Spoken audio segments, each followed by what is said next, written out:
Baiklah, saya akan mulai live malam hari ini karena sudah 2000-an yang nonton di Igoy. Ya, aku matiin ya. Tuh ibu-ibu yang ngerti jewelry. Anyway, aku bahas saham aja. Aku matiin ya, komennya boleh gak sih? Atau kalian mau curcol dikit nih di komen? Ceritalah di komen gimana perasaanmu apa melihat market hari ini. I love you too.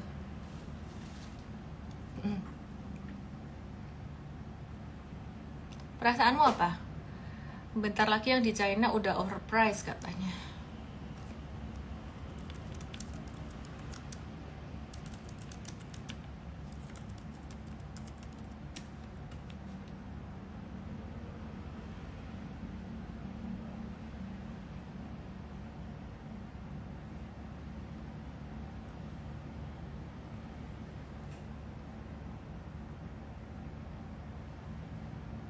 Aku mau kasih lihat kalian sih.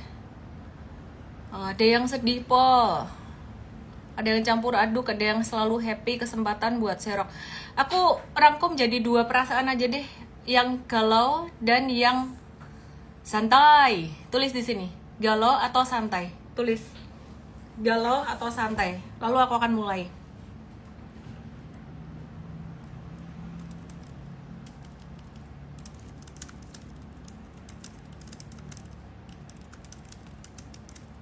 Galau atau santai, tulis. Galau atau santai. Santai, santai, santai, santai. Wih, banyak yang santai, ternyata luar biasa ya. Hebat ya kalian ya. Oh, banyak yang santai, aku pikir banyak yang galau. Ternyata banyakan yang santai loh daripada yang galau. Oke deh. Ya.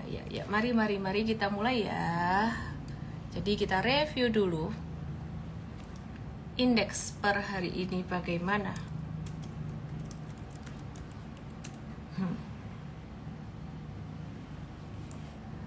IHSG-nya jatuh 2,2%.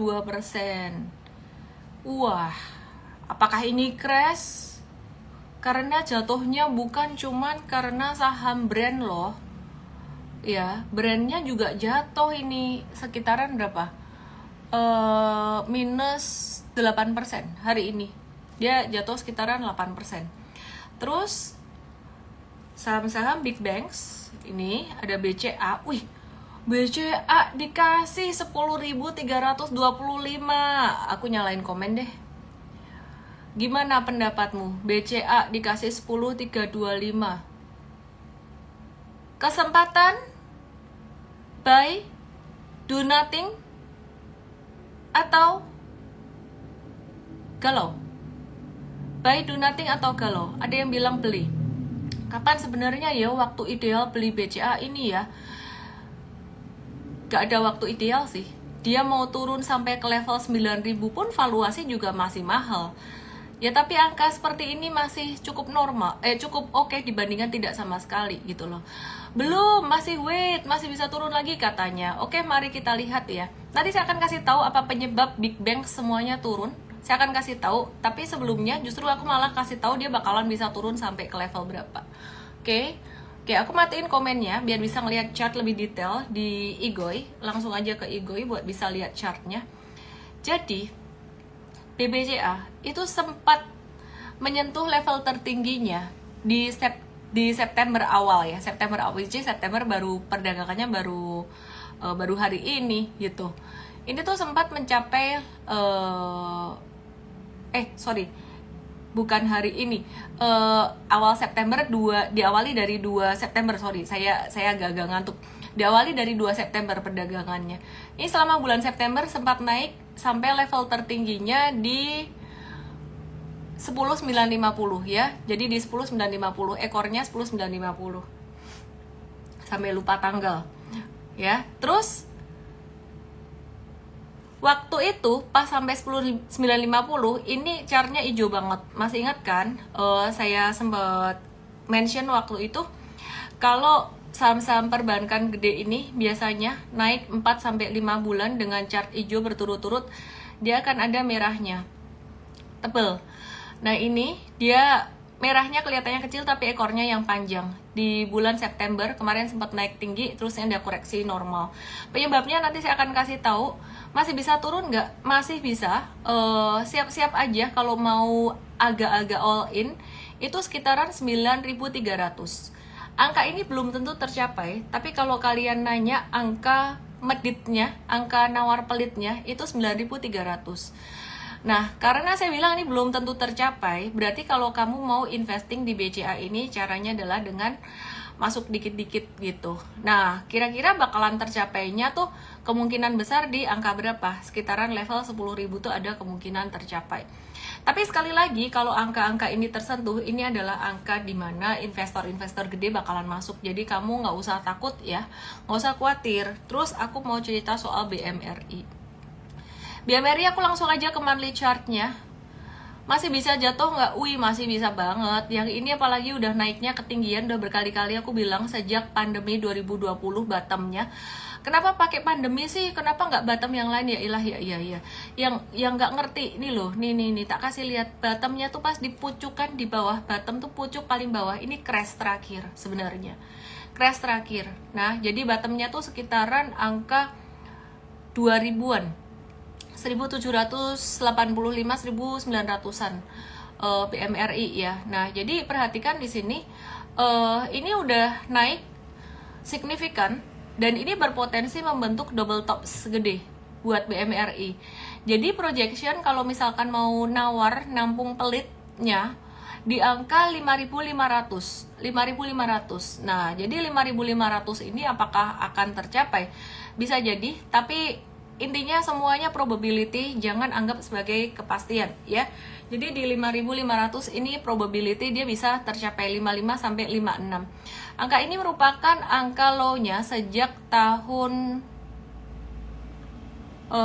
bulan Mei 2024. Ya, jadi 30 Mei 2024 kemarin di bottomnya. Masih ingat waktu itu saya sempat ada bilang di bulan Mei kadang-kadang pasar saham turun, sell on May and go away for holiday karena banyak investor yang mengalihkan duitnya ke obligasi mungkin. Nah, tapi ketika ada pengumuman suku bunga bakalan diturunin, saham-saham banking mulai naik terutama di bulan Agustus. Terus di September setelah suku bunganya diturunkan oleh The Fed, mulai sepi sentimen dan investor gede profit taking, so that's very normal. Yang ngikutin sejak bulan Agustus kemarin aku udah antisipasi hal ini. Terus kemudian ya the best price-nya BMRI bisa mencapai angka 5.500 sampai 5.700. Ingat, saya menggunakan kata best price, artinya ini justru kesempatan buat kamu yang belum punya buat long term investment. Meskipun ini sebenarnya secara valuasi juga masih mahal, di area itu tuh masih mahal gitu loh. Ya jadi anyway. Terus kalau yang rasional di angka berapa sih? Sebenarnya di pasar saham tuh gak ada yang rasional ya. Kalau yang rasional yang paling dekat supportnya di level 6.600. Jadi kalau kamu mau masuk bertahap silahkan. Tapi kalau saya personally, saya sampai hari ini saya nggak ambil lagi BMRI. Kalau kalian ingat ketika BBRI di level 4.100 sampai 4.600, kita tuh nyanyinya tetap BBRI terus sampai sekarang. Tapi kalian ada yang bilang mungkin BBRI kan nggak naik-naik, nanti saya jawab. Nah, singkat cerita pokoknya Bank Mandiri sama BCA ini udah ketinggian secara valuasi. Kalau mau nawar diskon, the best scenario, the best possibility, angka paling murah tuh sekitar 5.500 sampai 6.000-an gitu loh. Cuman ya belum tentu dikasih gitu, bisa jadi cuman retrace sampai 6.125. Intinya kalau mau masuk buat long term investing di sini bisa bertahap. Support terdekat di 6.000, sekitar 6.600, dan next sekitaran 6.000, terus 5.500. Intinya kayak gitu, semoga bisa dipahami. Aku bukan mau nakutin juga, ini sampai 5.500, andaikan kena di angka itu Anda tidak perlu takut juga. BBRI saya bahas terakhir. Kenapa? Karena BBRI di sini saya mau bahas secara valuation dan saya mau bahas secara fundamentalnya juga sebenarnya. Aku sebenarnya kepengen ngebahas BBRI ini ini nanti di akhir sesi, tapi kok kayaknya sekarang udah 4.000 yang nonton, jadi kayaknya udah pada gemes gitu loh dengan BRI ini. Bagaimana? Saya akan review lagi untuk BRI-nya dan apa kata JP Morgan, dan apakah kata JP Morgan itu bisa didengar atau enggak. Tapi sebelumnya saya jelaskan dulu soal BBNI. Bagaimana dengan kondisi BBNI? Kalau tadi Bank Mandiri masih dipucukkan, saya ulang ke Bank Mandirinya, Bank Mandiri itu masih dipucuk, masih bisa turun karena dia akan berpotensi membentuk pattern double tops ketinggian banget. Jadi wajar sekali dong kalau misalkan investor gede ada yang profit taking. Kenapa mereka profit taking? Nanti saya akan jelaskan. Ada yang profit taking dari mereka sudah investasi di bottom 2020 sampai sekarang ini udah cuannya 300%. Uangnya sudah berlipat 4 kali. Mereka mau alihkan sebagian duitnya ke China. Itu sangat wajar sekali. Wah, kalau gitu bagaimana kabarnya pasar saham Indonesia ke depan? Wah, pada takut sama China. Tenang, sabar. Nanti saya akan jelaskan secara keseluruhannya ya. Nah, jadi perhatikan di sini, ini BBRI. Secara monthly chart, perhatikan ini udah sempat terkoreksi artinya dari naik itu udah sempat ada retracementnya. Lumayan dalam, yang kita ingat di bulan April dan bulan Mei 2024, terendahnya di Juni 2024 waktu itu, dan sekarang ada sedikit pantulan atau technical rebound karena ada kabar The Fed akan menurunkan suku bunga sejak bulan Agustus kemarin. Ketika sentimen The Fed berakhir, ini BRI-nya turun lagi. Harapannya sih teman-teman bisa dapat di harga di bawah 4.600 lagi. Kenapa? Jika dapat di bawah 4.600, sebenarnya Anda dapat di bawah fair value-nya atau dapat di valuasi murah 4.600 sampai dengan 4.100. Wow, ya kalau bisa dapat di 4.100, syukur-syukur. Angka sakral yang dulu sempat saya bilang 3.850 belum pernah kecapai, belum pernah kesentuh, Anda dapat di situ, itu bagus sekali. Tapi tenang saja, belum tentu dapat juga kok. Loh, tuh gimana sih katanya peluang tapi belum tentu dapat kok, dibilang tenang. Buat teman-teman yang ketakutan, sekarang saya mau ceritain penyebabnya apa. Dan kalau kalian nanya BBRI masih bisa turun atau enggak, so it's very normal kalau misalkan dia turun lagi sampai 4.000. Yang masuk akal aja lah, masuk akal gimana sih? Support terdekat aja lah, jangka pendek, gak usah kasih support kejauhan sampai ke 4.000, apalagi 38 kan itu kan jauh banget ya buat investor. Kalau support trader di area berapa sih? Atau aku mau nyicil beli ya di 4790 atau 4.800 nih udah support yang menurut saya sangat kuat sekali. Tapi kalau fair value ya sekitaran 4.600. Kalau Anda tanya saya kenapa BBRI dan saham-saham perbankan besar, saham-saham big caps ada turun atau ada terkoreksi, jawabannya masih sama dengan live saya sekitaran 3 live terakhir sejak ada pengumuman dari tanggal kalau nggak salah 24 September China ada memberikan stimulus dari China itu sekitaran 2 kuadriliun dan 1 kuadriliun untuk pasar modalnya, ada buyback di situ. Nah, jadi memang kalau ditanya apakah saat ini ada investor asing yang ada di Indonesia ini beralih ke China, jawabannya yes, ada dan sangat ada sekali, terutama mereka yang sudah cuan di saham-saham perbankan. Sejak pandemi mereka sudah menabur benihnya, sekarang mereka udah menuai buahnya dan mereka pindah. Mereka mencoba peruntungan di negara lain, itu sangat wajar dan sangat normal sekali. Poin yang kedua, itu belum selesai. Yang pertama aja belum selesai. Nanti saya masih jelasin lagi. Sorry, saya matiin komen karena saya butuh fokus di sini. Poin yang kedua adalah seperti yang sudah diulas di MFAST dan di M-Trade. Sejak Jerome Powell mengumumkan akan menurunkan suku bunganya di bulan Agustus, kemarin sudah keluar pengumuman. Dia bilang bahwa September, ya tak turunin suku bunga, kira-kira nadanya begitulah. Iya udah gak usah galau, September tak turunin suku bunga, memberi kepastian buat market. Maka sejak awal Agustus itulah yang Anda bisa lihat di sini. Saham-saham sektor perbankan ini dari 5 Agustus ini contohnya BRI ini berbalik. Ya, dan Jackson Hole waktu itu juga menunjukkan bahwa pasar saham di Indonesia khususnya sektor perbankan ini dari awal Agustus ini mulai naik. Dia sempat stagnan nunggu keputusan The Fed, nunggu FOMC meeting, terus balik naik lagi. Terus kemudian kita juga melihat ada beberapa saham sektor properti yang di M-Trade ini posisi cuan kayaknya sudah profit taking ini kayaknya ya, sekitaran 30% kurang lebih. Nah ini juga sama, perhatikan ini dia naiknya sejak kapan. Ini dari Juli udah mulai naik sih, spekulasi bahwa The Fed akan nurunin suku bunga. Confirmationnya ini di bulan Agustus nih mulai ngegas. Kesimpulannya sebenarnya market itu bergerak berdasarkan arah kebijakan moneter dan fiskal, tapi forward looking. Jadi bukan pas tanggal 18 September dan hari-hari setelah itu pasar saham naik. Justru 18 September pasar saham hanya naik sedikit, setelah itu turun karena profit taking. Ingat teman-teman, yang namanya aja pasar, tempat orang jual beli. Investor gede, hedge fund itu bukan cuma investasi jangka panjang, tapi mereka trading juga. Tradingnya bisa dilakukan selama beberapa bulan ya. Jadi beberapa bulan terakhir mereka bisa beli, mereka bisa jual, kira-kira kayak gitulah. Agustus sampai ke September, 1 bulan cuan berapa mereka? Kita lihat aja lah dari saham yang paling rame banget dibahas sejak bulan April kemarin, yaitu saham BBRI, yang mungkin bikin teman-teman galau juga. Dari Agustus sampai September kemarin ini BRI udah naik 20-an%. Dimana kalau big fund atau hedge fund udah untung sekitaran 20% atau 17% aja, itu udah sangat bagus sekali. Mungkin sudah melebihi kinerja indeks tanpa disundul indeks yang tanpa dipengaruhi pergerakannya oleh bobotnya brand AMMN Bian di SSA ya. Jadi istilah kata itu udah lebih bagus daripada ekspektasi banyak investor. Wih kok 20% aja mereka puas sih. Duit gede teman-teman. Kalau duit gede 20% itu udah angka sangat besar sekali. Oke, pertanyaannya, mereka kalau profit taking mereka bakalan masuk lagi kapan? Saya udah kasih tahu lagi. FOMC meeting tuh kapan? FOMC meeting masih agenda paling besar yang dinanti.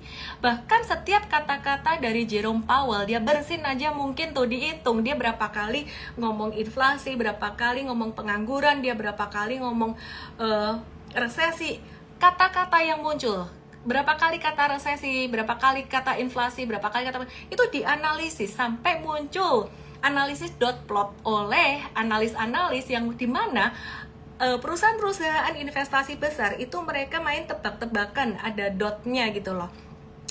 Oke, ini bakalan nurunin suku bunga di level segini pada tanggal segini, nanti dikumpulin gitu, jadi kayak ada turusnya. Singkat cerita, sebenarnya yang masih sangat dinanti oleh market adalah tentang keputusan suku bunga The Fed, yaitu FOMC meeting pada tanggal, kalau nggak salah 6-7 November. Let me check FOMC meeting kapan.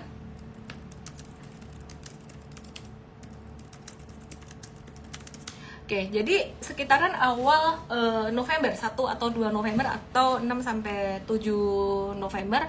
Let me check next FOMC meeting 2024. Gak ada, belum ada data terbaru ya. Kira-kira di awal November ya, sekitar awal November. Tepatnya nanti akan kasih tahu lagi, nggak terlalu penting teman-teman untuk tahu sekarang. Intinya besok market juga masih kurang lebih sama gitu loh. Nah, jadi yang ditunggu itu adalah FOMC meeting. Kapan? Awal November. Jadi ini tuh ada jeda, ada gap, ada jarak antara The Fed sudah turunin suku bunga di 18 September sampai dengan FOMC meeting pada tanggal 1 atau 2 atau 6-7 November. Saya kurang lebih pokoknya di awal November. Nah, ada jeda inilah yang sebenarnya membuat investor gede mereka tuh mau muterin duitnya. Sampai di sini saya harap Bapak Ibu bisa paham. Karena dari September sampai 18 September ya, atau anggap aja 20 September sampai tanggal 5 November, itu ada berapa lama, berapa hari ya. Nah, jadi dalam rentang waktu itu investor gede mau muterin duitnya. Jadi sangat wajar sekali kalau big banks yang sudah naik begitu banyak itu turun. ASII juga sama naik dari Agustus kemarin. Tradersnya keluar dulu. Tradersnya mereka, big investor, mereka keluar dulu. It's very normal. Ada yang mereka mencoba peruntungan di China, ada yang mereka mencoba peruntungan tahu nggak di Indonesia ada saham-saham yang mulai bergerak aktif, yang saya sebenarnya sudah bahas beberapa hari kemarin. Ada dari sektor komoditas, dan hari ini ada sektor komoditas non-energi yang mulai bangun dari tidurnya. Sehingga kesimpulannya saya bisa menyimpulkan bahwa koreksi yang terjadi di market beberapa hari ini memang sangat signifikan, tapi ini sudah terantisipasi. Sudah terantisipasi. Kalau kalian mengikuti edukasi M-Trade Invest sejak Agustus kemarin, ya, sudah sangat terantisipasi sekali. Nah, bagaimana actionnya kalau begitu sebagai seorang investor atau sebagai seorang trader? Actionnya bagaimana? Coba tulis di chat room. Sampai di sini saya mau ngecek dulu kira-kira paham atau enggak. Tulis di chat room sebelum saya lanjutin ya. Jangan ngomong BRI rungkat-rungkat lagi, udah dijelasin. Kalau misalkan belum paham nanti ngeliat recordingnya ya. Saya paham sih Bapak Ibu kalau masih pemula, stres, takut itu paham. Tapi saya harap Bapak Ibu bisa agak tenang untuk bisa memahami apa yang terjadi di market saat ini. Oke, yang di TokTok yang di YT boleh ke Igoy untuk bisa lihat chartnya. Oke, jadi kira-kira sampai di sini paham ya apa yang menyebabkan market terkoreksi, dan sebenarnya sangat normal sekali apa yang terjadi di market saat ini. Oke, pertanyaannya, what to do? Pertanyaannya, apa yang sebaiknya dilakukan? Saya mau nanya, teman-teman yang investing, yang kalian lakukan apa? Mungkin jawabannya langsung aja bilang, beli. Jawaban saya sebenarnya gini, tergantung dompet kalian. Tergantung dompetnya. Recording 27 September gak ada, 27 September Jumat saya off kemarin. Tergantung dompetnya. Dompetnya gimana? Kalau kalian kemarin sudah beli saham-saham yang sempat terdiskon, mungkin BRI pas April Mei udah sempat beli, Juni udah sempat beli, sekarang sudah uang cash Anda tuh udah kira-kira menipis. Menurut saya sih santai aja dulu, ngehold aja dulu, nggak harus langsung beli. Firda Dolf, jadi harus hold atau cut loss? Oke, saya kasih tahu Bapak Ibu di sini, kalian mesti tahu posisi atau strategi yang kalian pakai itu apa. Jika kalian seorang investor melihat saham-saham big banks, dan 4 big banks ini adalah emiten yang layak investing, menurut saya ini hold, atau kalau belum punya, jadi tergantung sebenarnya porsinya di portfolio kalian gimana. Kalau porsinya masih imut-imut, kalian masih punya uang dingin, silahkan mau beli. Tapi kalau menurut saya, ini kan koreksi di market udah beberapa kali di 2024, di April, Mei, Juni juga udah koreksi gitu loh. Juni udah mulai naik waktu itu. Jadi kalau waktu itu udah ngeborong banyak ya sudah gitu. Oke ya. Nah, terus kemudian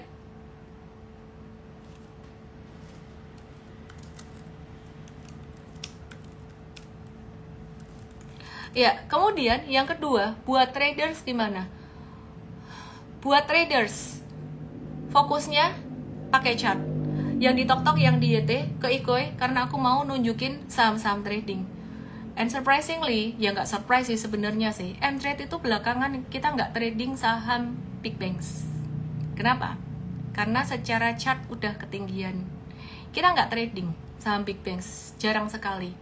Ya kita ada trading saham perbankan, tapi kita udah profit taking. Saya akan tunjukkan beberapa saham perbankan yang kita sudah mulai profit taking.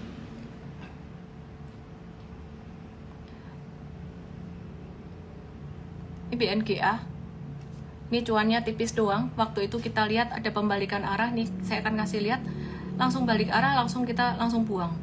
Nih, September ini juga cuan dikit balik arah, dia langsung kita buang gitu. Nah, belakangan kita tradingnya itu banyak cuannya, banyakan cuan. Ini dari sektor komoditas. Contoh ya, batu bara, PTBA. PTBA ini M-Trade, ini saya coba cek untuk PTBA apakah sudah di review sell atau belum. Jangka pendeknya cuan sampai 9-11%.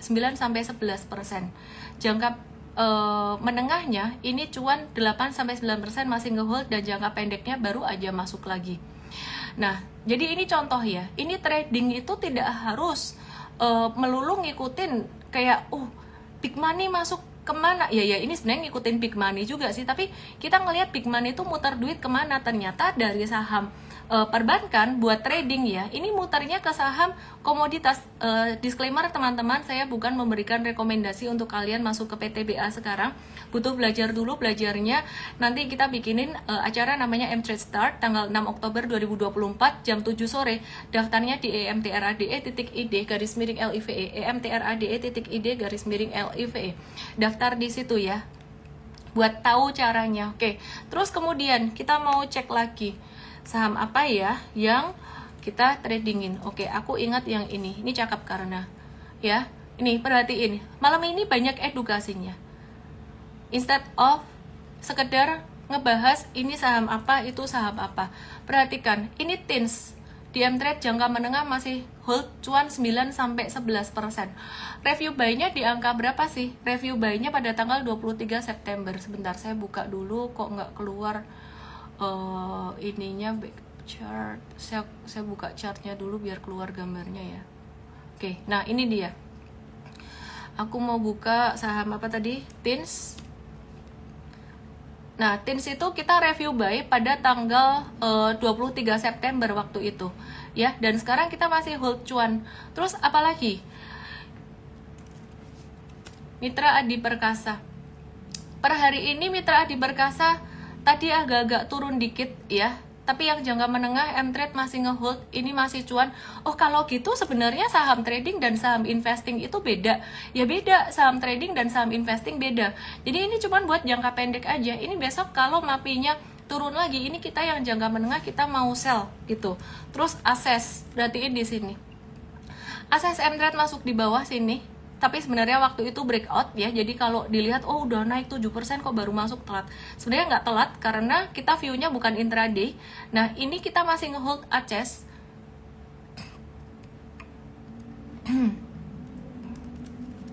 Oke, Access ini hold cuan 16-22%. Ada cut loss nggak? Ada cut loss nggak? Kita lihat ya. Ini saham yang lain, perhatikan. Ini Toba, cuannya 4-5%. Auto ini cut loss 3% atau impas, ada harga bawahnya impas. ASII rugi 2,8% atau impas, tipis-tipis ruginya. Terus ada Adaro profit taking udah 4,9-6%. MDKA ya. Nah, ini Adaro hati-hati juga nih, jadi jangan cuman ngikut beli doang. Kalau di M-Trade udah dijagain semua. Nih perhatiin, Adaro itu monthly chartnya dia udah kemiringan garis trennya itu hampir 90 derajat. Jadi kita udah rawan banget, waspada banget profit taking buat Adaro ini gitu ya. Jadi itu contohnya yang buat trading, bagaimana kita melihat dia mulai rawan profit taking atau enggak. Terus kemudian kita mau lihat MDKA, AALI, ini juga masih beberapa posisi cuan. AALI aku mau review dan juga LSIP. Ini perhatiin LSIP di sini. Hari ini dia agak-agak turun dikit, tapi volume transaksinya masih kecil dan trennya masih oke. Ini diajarin semuanya tanggal 6 Oktober jam 7 sore. Daftarnya di emtrade.ide/live. Sekali lagi saya mau merangkum Bapak Ibu semua, teman-teman semuanya yang Anda punya saham-saham perbankan besar. Kalau hari ini ada turun, Anda nggak usah pusing. Anda punya di harga berapapun, nggak usah pusing selama itu bukan uang panas. Selama itu uang dingin, Anda nggak usah pusing. Loh, bukannya kalau investor gede muterin duit, ya muterin duit, kita ngikut juga. Kan dari tadi dibilang bursa China tuh naik. Gimana sih bursa China? Lihat dong. Oke, saya kasih lihat ya bursa China ya. Mungkin ada yang terpikir aku mau buka account di China. Coba perhatikan ini. Ini adalah indeks bursa China. Bursa China itu sudah downtrend cukup lama. Aku buka monthly chartnya yang di Tok-Tok, yang di YT, boleh lihat ke Igoy. Bursa China mencapai puncaknya waktu itu pada tahun 2007. Abis itu turun lagi dan naik, gak pernah balik ke angka itu, dimana 2007 kita semua juga mengalami rally di market. Nah, terus kemudian perhatikan di tahun 2015 bursa China rally lagi, dan setelah itu gak kemana-mana. Pertanyaannya sekarang, bursa China ini mau kemana? Dari monthly chart aku akan kasih satu resisten yang lumayan kuat, resistance yang lumayan besar. Itu sekitaran level 3679 atau level 3700. Yang di TokTok, yang di YT gak bisa lihat, kamu mesti lihat di Igoy. Oke, kalau mau rasional, ngelihatnya sama-sama dari sini. Nah, beberapa hari ini, indeks bursa China ini naiknya gila-gilaan, ajrut-ajrutan. Stimulus ini luar biasa memang. Tapi yang perlu diingat adalah perekonomian di China tidak akan langsung merespon positif. Memang ke depan akan positif, tapi belum tentu semuanya berjalan dengan smooth. Ini lagi ada sentimen positif. Perhatikan saja, dalam beberapa hari, mungkin kurang dari 1 bulan ya, ini sudah naik 24%. Kalau bentuknya kayak gini, chartnya bentuknya kayak gini ya, mungkin dalam beberapa hari ke depan masih bisa naik. Tapi setelah itu kena level 3.700, ini adalah level psikologis di mana di bursa China banyak nyangkuters. Tahu nggak sih angka 3.700 di indeks China SSI Composite Index ini? Ini tuh angka 3.700 ini ada nyangkuters dari tahun 2021 sampai dengan nyangkuters dari 2016. Sejak 2016 dan 2021 dia belum pernah mencapai angka melebihi angka 3728 ya. Jadi mendekati area 3.700-an di sini, ini para nyangkuters mereka bisa unload barang. Kesimpulannya, rally di bursa China bisa tertahan sejenak di level 3.700. Kalau rally-nya tertahan sejenak di 3.700, maka bursa China akan sideways. Kebalikannya bursa Indonesia. Kalau gitu mari kita lihat saham di bursa Indonesia yang menjadi penggerak indeks. BCA sekarang kan udah sampai 10.000. Berarti kalau kita lihat bursa China bisa turun beberapa hari lagi, kemungkinan BCA bisa sampai ini kan 10.325 ya, kemungkinan bisa sampai 10.000 bulat atau 10.125, yaitu hokinya kamu gitu loh. BBRI mungkin bisa dikasih diskon sedikit mendekati fair value di 4.800, itu hokinya kamu. Sekali lagi teman-teman yang mungkin kalian belinya timingnya agak-agak ketinggian, ada yang beli di Maret 2024, memang bukan angka terbaik. Tapi saya ingat sekali di tahun 2023 atau 2022 ya, saya diundang oleh, kalau nggak salah oleh First Media waktu itu di akuarium di Soho.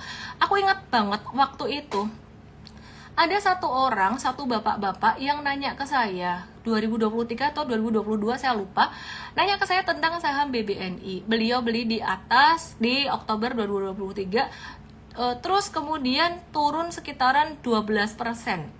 Saya lupa tepatnya kapan ya, pokoknya kurang lebih kejadiannya begitu 23 atau 22 ya, saya lupa deh. Atau mungkin 2022 deh. Mungkin di sini nih. Kurang lebih ya, nih lihat di chartnya di Igoy ya, yang di TokTok, yang di YT, kalian nggak bisa lihat chart. Nah ini benar-benar dia beli di level tertingginya April 2022 ya, kurang lebih di situ. Terus kemudian di Juli 2022 ini pas lagi acara waktu pas di Batam, bapak ini dengan wajah yang sangat sedih dia bilang, tanya gimana ya BNI ku nyangkut. Saya cuma nanya, uang dingin nggak pak? Uang dingin banget kok. Saya cuman bilang, udah pak, tinggal main aja sama anak-anak. Kebetulan waktu itu valuasi BBNI masih sangat murah.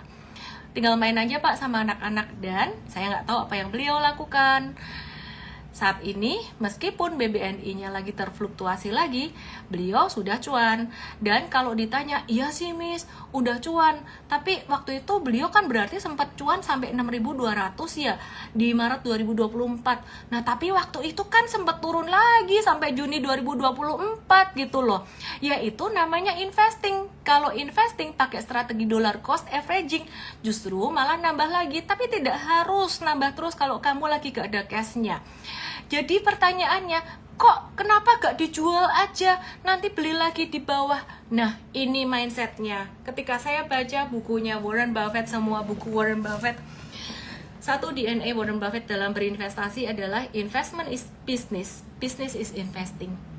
Jadi dalam berinvestasi dia seperti membeli bisnis, bukan cuma trading aja. Jadi mohon maaf kalau live saya malam hari ini tidak terlalu banyak membahas saham secara satu persatu, tapi aku pengen membagikan ke kalian prinsip dasar dari investing dan trading, dan kalian mesti tahu ini kenapa turun, kenapa naik. Apakah ini akan crash? Nanti takut berita nonton, yang namanya berita ya, clickbait itu kan selalu berita buruk sama dengan good news. Bad news is good news buat mereka. Jadi kalau misalkan Bapak Ibu perhatikan, wah ini beritanya jelek nih, perang Amerika, ekonominya melambat, pengangguran jelek. Pengangguran Amerika data terakhir sudah membaik loh. Memang beberapa bulan terakhir jelek gitu loh. Ekonomi di China jelek, wah ini stimulus. Semua tuh bisa dijadiin bad news lah. Tergantung yang mau nyetir kemana gitu loh. Semua bisa dijadiin good news juga. China dapat stimulus, bad news atau good news? Good news. Buat China, good news. Kalau ekonominya China gerak dan mereka impor banyak komoditas dari Indonesia. Bad news jika apa?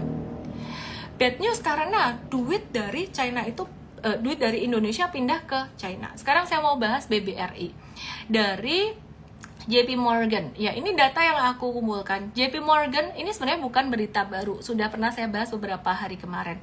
JP Morgan ini menurunkan peringkat BRI dari overweight menjadi netral dan memberikan peringatan akan adanya katalis negatif karena mereka memperkirakan masalah kualitas aset dan akan terus berlanjut serta kemungkinan adanya penjualan saham dalam jangka pendek. Oke. Gimana merespon berita ini? Hati-hati ngedengerin berita kayak gini. Saya nggak ngomong JP Morgan mau main-mainin berita, enggak gitu loh. Tapi institusi ya mereka berhak punya pendapat. Kita berhak punya pendapat. Balik lagi ke kinerja keuangan BRI gimana? Oh, sekarang sih masih kurang bagus. Tapi ke depan gimana? Sebenarnya nggak usah jauh-jauh. Ngelihat The Fed mau turunin suku bunga, ngelihat BI turunin suku bunga. Kalau emiten perbankan yang kecil-kecil aja diuntungkan, masa iya BRI nggak diuntungkan? Tapi geraknya BRI naiknya pelan. Loh kan saya nggak bilang BRI yang naiknya paling cepat. Kalau kamu mau main naiknya paling cepat, kamu trading aja saham second liner. Jangan masuk BRI, BNI, itu lambat. Tapi ini saham investing, ya. Jadi satu fakta yang saya pengen share, BBRI ini jadi satu-satunya big banks yang labanya berhasil naik dari periode Juli 2024 sampai Agustus 2024. Itu laba bersihnya dia 3,2 triliun di Juli. Di Agustus 4,8 triliun, naik 51%. Meskipun pendapatan bunga bersihnya dia turun. Kalau gitu BCA jelek dong, ya nggak gitu juga kali gitu ya. Jadi itu ada di sini di data di depan aku nih ada BNGA, ada BBTN dan sebagainya, tapi aku mau bahas ini. Ya sekarang aku mau bahas ada saham yang hari ini diborong asing. Dan disclaimer, aku nggak suruh kalian beli saham ini. Aku cuman mau kasih lihat ke kalian bahwa asing itu nggak ninggalin kita. Investor gede itu nggak ninggalin kita, mereka cuman muter duit doang. Dan belum tentu muter duitnya ke China semua, muter duitnya bisa jadi ke Indonesia juga. Yang di Tok-Tok, yang di YT, ke Igoy. Yuk kita lihat chartnya di Igoy. Saham ini, sebentar ya, masih di BBNI. Yuk ke Igoy saya, INKP. Disclaimer gengs, saya tidak menyuruh kamu untuk langsung beli emiten ini karena perlu belajar ya. Jadi meskipun trennya mulai membaik, tetap perlu belajar karena ada fluktuasi di market. Oke ya, ini yang gini, perhatikan, ini INKP, hari ini naik, breakout dari 8750, turun lagi, sedikit false breakout, but it's okay, volume transaksi tinggi. Yang perlu dilihat tuh sebenarnya, kalau volume transaksi tinggi, perlu dilihat net buy sell-nya. Hari ini net buy 50 miliar, tidak besar angka itu, tapi setidaknya, lihat nih, ada lonjakan volume, ada yang jualan juga, ada yang nyangkut terus takut, mau crash, mau apalah, takut, ada yang jual juga, tapi ada yang cuan juga, ada yang buy juga gitu, jadi net buy. Tekim net buy-nya kecil, 5,4 miliar aja, tapi kita mulai melihat transaksi volumenya di sini, volume transaction-nya lumayan tinggi. Disclaimer, ini bukan rekomendasi buat kalian yang belum belajar saham sama sekali. Di M-Trade itu dibimbing tidak hanya dikasih ilmunya, tapi setiap hari kita kasih update secara details. Kalau di live seperti ini saya lebih ke garis besar strategi, di M-Trade lebih details. ESA hari ini net buy 5,1 miliar. Disclaimer, jangan beli kalau kamu belum ngerti strategi trading, belajarnya di M-Trade Start. daftarnya nanti ketik di browser kamu emtrade.id_live. Teman-teman langsung choose ke Iko yuk supaya bisa ngelihat chartnya ya. Mtrade start itu hari Minggu jam 7 sore, nanti daftarnya di emtrade.id_live. Perhatikan ini Bevin, aku nggak lagi ngepom-pom Bevin ya. Bevin ini beresiko tinggi juga, dia net buy juga 8,2 M, kecil lah lon, tuh kecil loh lon, dibandingin Miss, kecil tuh dibandingin dengan saham-saham yang net sell. Iya kecil, tapi tetap masih ada saham-saham yang kita bisa trading kan gitu loh. Jadi ya ini dua hal yang berbeda antara investing dengan trading. Ingat piramidanya, kumpulin cash yang banyak, investing, trading. Kalau tradingnya kecil aja, kalau duitnya cashnya sudah habis untuk investing ya sudah, jangan beli investing terus, kumpulin cash aja, market cash ya, market cash ya. Saya teringat Warren Buffett beberapa bulan yang lalu jualan Apple, jualan ini Berkshire Hathaway, jualan. Apakah itu kemahalan itu tanda crash? Ingat, big money pun mereka mau profit taking ya. Kalau kalian ketakutan seperti itu di Agustus awal kemarin, Anda tidak beli, ketinggalan peluang, kehilangan peluang. Mungkin ada yang terlambat, yang baru nyimak live, yang baru belajar, belinya di September pertengahan kena di pucuk, ya sudah, masih bagus belinya BRI daripada belinya, aduh nggak enak ngomong emiten nanti dikira sentimen, saham yang gotu gocap gitu loh.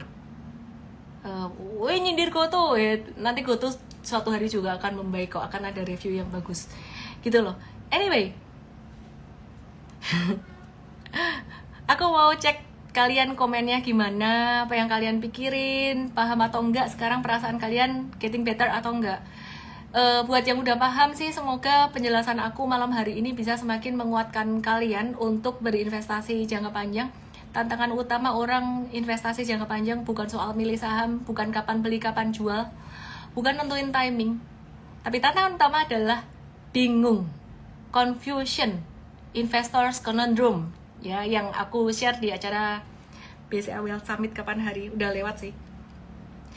Tapi intinya tantangan utamanya adalah kebingungan, dan aku senang malam hari ini bisa membagikan ini. Tapi aku berharap kalian bisa ngerti sendiri tanpa harus aku kasih tahu terus. FOMC meeting September kemarin tuh bukan FOMC meeting udah 17-18 udah, yang baru aja kemarin meeting tuh bukan FOMC.